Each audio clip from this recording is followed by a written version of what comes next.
Olá, tudo bem, pessoal? Eu sou a Mônica, você está no meu canal literário. O próximo livro é o melhor. Desde já eu peço, se você não é inscrito, clique no botãozinho para se inscrever, ative também as notificações, assim, todas as vezes que eu lançar um vídeo novo, você saberá. Curta esse vídeo, comente também, deixa um recadinho aqui para mim. Se você gostar tanto assim desse conteúdo e quiser me ajudar no engajamento, compartilhe no Zap com uma pessoa amiga, aquela pessoa que você sabe que gosta de livros, de literatura e de programas culturais. Através dessa tua ajuda, através desse teu engajamento, meu canal irá crescer. Se você não me segue lá no Insta, @mmonicaccarneiro, assim mesmo, com 2 M's, com 2 C's. Entre outras coisas de minha rotina, eu falo sobre livros. Vou deixar na descrição do vídeo tanto o meu Insta como o meu Scooby, caso você queira me seguir nas redes sociais, tá bom? Hoje vamos de Tibia Final. Confesso que foi um mês de muita ansiedade. Para quem não sabe, foi o mês do meu aniversário, dia 22. E foi uma data maravilhosa. Passei aqui em casa com meus sobrinhos, né? A gente comemorou, comeu pizza. Aquela coisinha assim, bem em família. Mas infelizmente eu não pude ainda abrir os livros que eu adquiri nesse mês, porque eu ganhei um sorteio no mês Internacional das Mulheres, de uma editora, e aí a editora disponibilizou um livro para mim, mas aí como vem aquela coisa de correio, que em geral tem todo um processo mais lento do que outros meios de entrega, como o Amazon, eu vou esperar para fazer tudo junto. Inclusive essa semana uma booktuber falou comigo e disse: Mônica, eu vou te mandar uma lembrancinha. Eu disse: então tá bom. Junta tudo, mas eu confesso que eu já queria ter aberto, né? Porque a gente fica doidinha. Não é muita coisa não, mas assim, adquirir algo, ganhei alguns presentes. Mas aí quando chegar esses 2 livros, aí eu finalmente gravo esse vídeo de unboxing de aniversário, e aí eu não vou segurar não, eu gravo e já solto pra vocês, tá bom? Hoje eu vou falar um pouquinho sobre as minhas leituras e por que eu contei essa história toda, porque eu fiquei muito ansiosa, aí eu não consegui ler mais o que eu pretendia. Eu até iniciei outras leituras, mas não consegui concluir, porque a ansiedade em relação a esse unboxing foi muito grande. Infelizmente, assim, às vezes eu fico com essas coisas de unboxing nessa perspectiva, nessa expectativa, não me impede de fazer as coisas, mas me dá uma lentidão maior, né? Mas eu acho que mesmo não tendo passado daquilo que eu tinha me proposto, eu estou feliz porque eu consegui ler tudo aquilo que eu queria, consegui assistir algo e eu acho que já está de bom ganho. Estão aqui e aí eu vou falar bem rapidamente um pouquinho sobre cada um deles, tá bom? O primeiro livro que eu li foi esse aqui, A Origem, de Dan Brown. Esse livro eu fiz uma LC com a Fátima. Eu vou deixar na descrição do vídeo, nos cards, tanto o conteúdo como canais que eu citar, tá bom? E foi meu primeiro contato com Dan Brown. Eu, na verdade, nunca tive muito interesse em lê-lo, porque como tem aquela coisa dos filmes, pra mim era sempre aquela visão do enlatado americano, aquele livro de fórmula certa. Mas aqui conta a história de Edmond. Edmond é um empreendedor riquíssimo na área de tecnologia, e ele é ex-aluno de Langdon, que é um professor, historiador, e aí ele entra em contato com Langdon porque ele vai fazer uma revelação em termos mundial em relação às religiões. E o que é que acontece nessa trama? A morte de Edmond. E aí Langdon, ele vai ter que tentar desvendar o porquê dessa morte e que grande revelação Edmond queria trazer. E aí ele tem a ajuda de Ambra. Ambra Vital é a namorada do futuro rei da Espanha. E Langdon se junta com Ambra para tentar solucionar esse problema dessa morte e revelar aquilo que Edmond não conseguiu em vida. E eu gostei muito, eu achei que é aquele livro dinâmico que você não tem vontade de largar, você realmente vai lendo com vontade, né? Bem aquele padrão estadunidense, mas eu gostei muito do final. O final eu não achei óbvio, Achei que deu uma virada assim de chave muito boa e eu gostei muito. Eu confesso que não sinto vontade de ler esses livros dele, que são aclamados aí, que já tem adaptação. Porque são ruins? Não. As histórias são muito boas. Mas é porque como já foram adaptadas para o cinema, para mim não vai fazer muita diferença assistir, lê-las.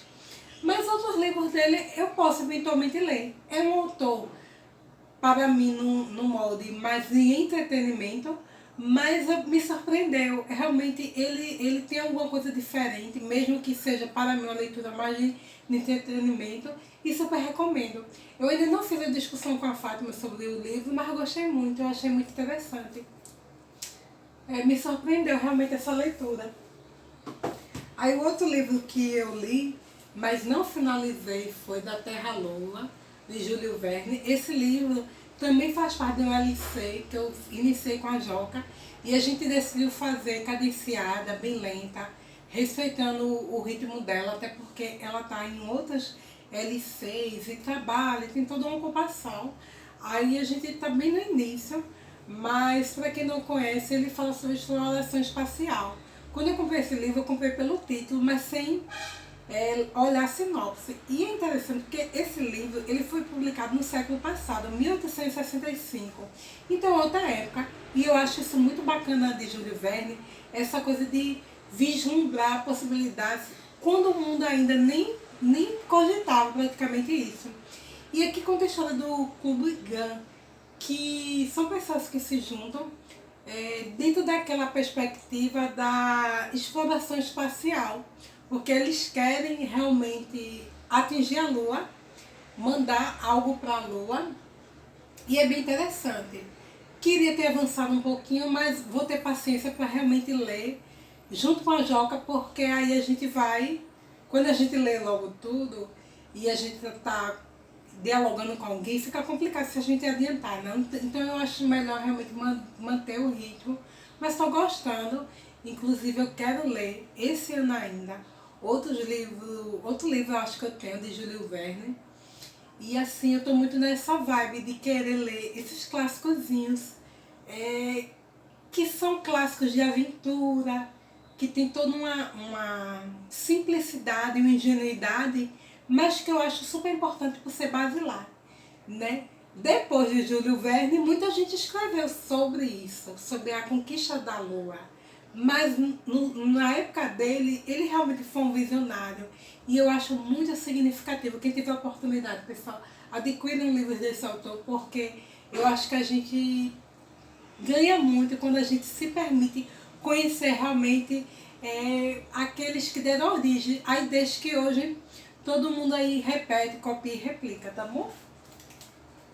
Aí sigo com a LC. O terceiro livro que eu li foi esse aqui, Assassinato na Academia Brasileira de Letras, de Jô Soares. Eu gosto muito de Jô Soares, mesmo tendo lido pouca coisa dele.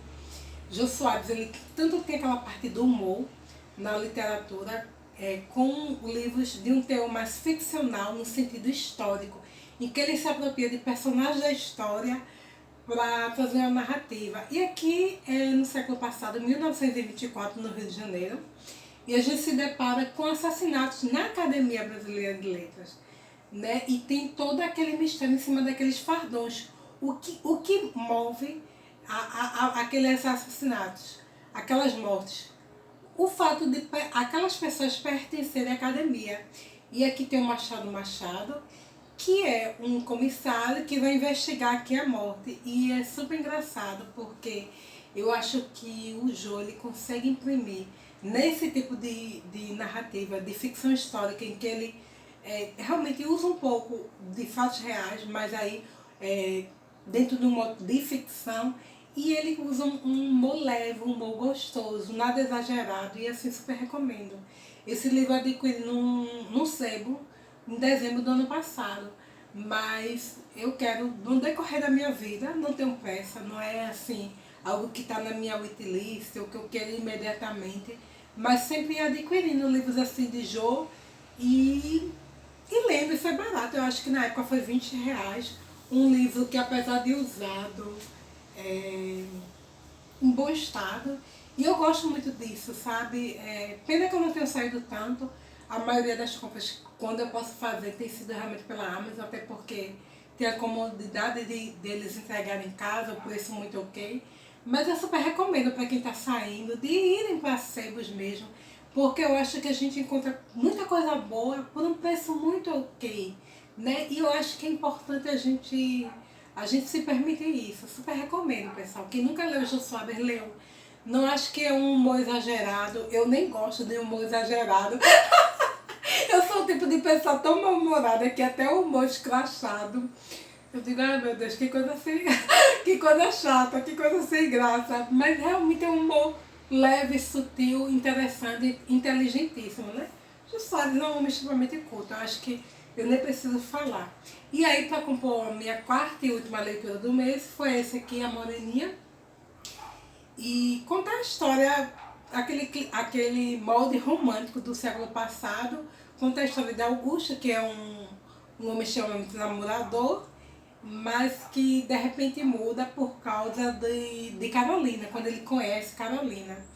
E é um molde de romance de época, água com açúcar, acho que não tem nada de grande e inovador, é interessante, né? O que eu acho engraçado é porque esse tipo de narrativa, quando, na minha perspectiva, eu coloco um homem que é extremamente namorador e quando ele conhece uma mulher e aí ele muda as suas atitudes de namorador e passa a ser fiel e passa realmente a focar numa pessoa, numa mulher, é o tipo de ilusão do romântico, né?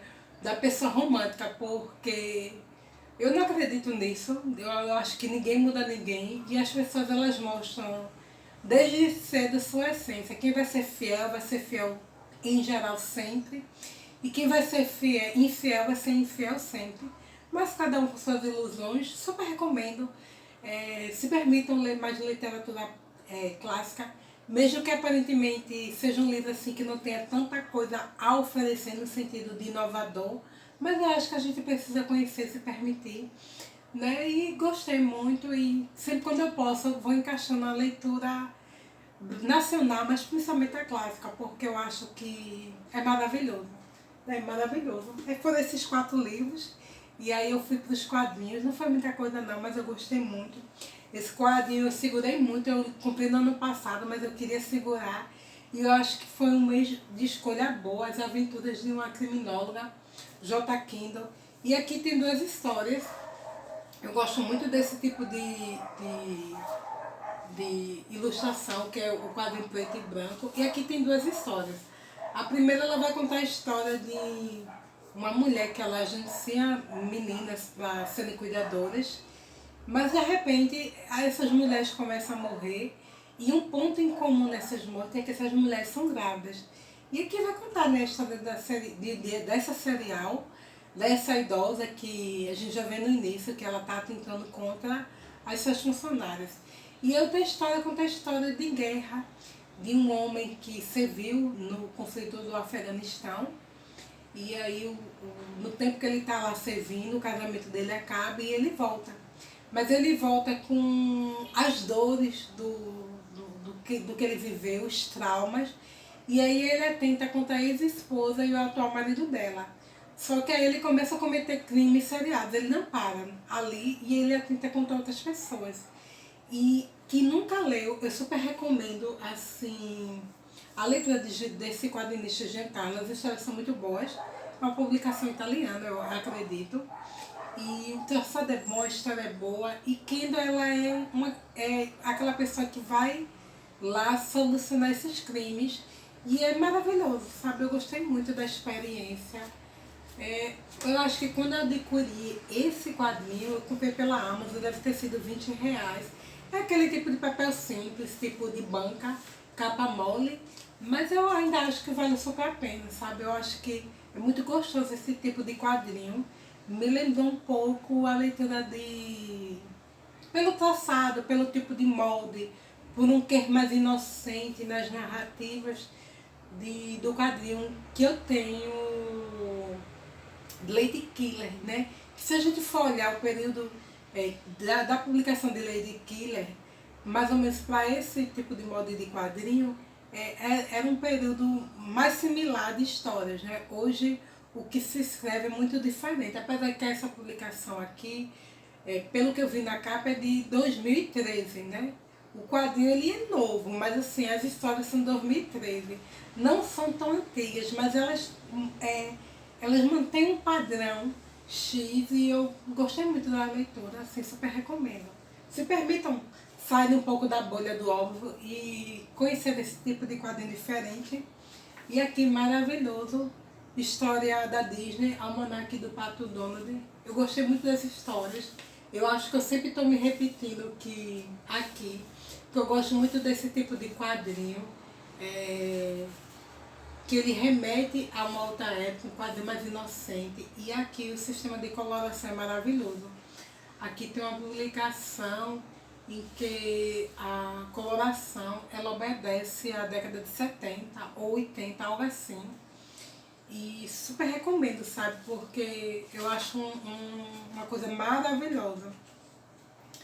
E as histórias divertidas, pra gente fugir um pouquinho do que a gente tá sempre... É isso mesmo. Aqui, ó. Essa história aqui, O Porco da Discórdia, a paleta de cores já é da década de 81. E eu acho maravilhoso. Principalmente por causa desse exagero e contraste. Super recomendo. Foi baratinho. Eu também adquiri no ano passado e super recomendo. E aí, como eu estou tentando não ficar tão só em leitura e me permitir assistir algo, até para os livros renderem, eu assisti esses 2 filmes que eu já tinha, né? E 007 contra o Satânico No. Esse é o primeiro filme da franquia com Sean Connery. E é maravilhoso. Essa cena aqui desse biquíni foi icônica, eu acho que todo mundo conhece. E é realmente aquele tipo de trama bem inocente, né? Que se dá um murro e a pessoa cai e fica estatelada no chão. Super recomendo. Foi maravilhoso. Imagino que isso aqui foi a época que minha avó, né, era jovem e eu gosto muito dos figurinos, das falas. É uma outra época, né? E o outro que eu li foi quando Sean Connery realmente terminou a franquia dele, o personagem dele na franquia, e aí se colocou um outro ator, 007, a Serviço Secreto de Sua Majestade. Esse aqui eu assisti quando criança, moleca. Esse ator aqui, ele só fez um filme, esse aqui é maravilhoso, porque tem aquela cena dos Alpes, né, perseguição nas neves. Tem também aquela coisa do 007, no finalzinho, ele ficar com a namorada num barquinho, tipo a deriva. E é maravilhoso. E eu assisti os dois na sequência, aí é interessante, porque quando a gente pensa primeiro para a mudança do outro 007, foi cerca de quase 7 anos, e aí a gente vê aqui já uma mudança nos carros, mais ação, mais efeito especial, uma mudança muito radical. Nessa linha do tempo, desse para esse aqui, tem outros filmes daqui do Sean Connery que eu tenho em casa. E eu vou ver se esse ano eu ainda assisto, aí depois eu trago para vocês. Eu tenho todos os 007 da franquia oficial. Não todos os filmes, mas pelo menos de cada um deles, do que interpretou eu tenho. De Sean Connery eu tenho todos, eu acho que ele foi... Cada um tem um jeito, né, de ser, de contribuir, de interpretar. Mas eu acho maravilhoso, eu gosto muito, sabe, dessas coisas de filme mais antigo, porque a gente entra hoje na Netflix ou liga na TV, é o mesmo do mesmo. E eu acho que aqui é uma outra coisa, né? Uma coisa mais boba, talvez mais precária, mas muito interessante. Eu não sei se vocês já leram alguma coisa aqui, se conhecem esses autores, se tem curiosidade. Se quiser deixar um recadinho para dizer o que foi que vocês fizeram nesse mês de abril, fique à vontade, tá bom? Obrigada para quem assistiu e até a próxima. Tchau, pessoal!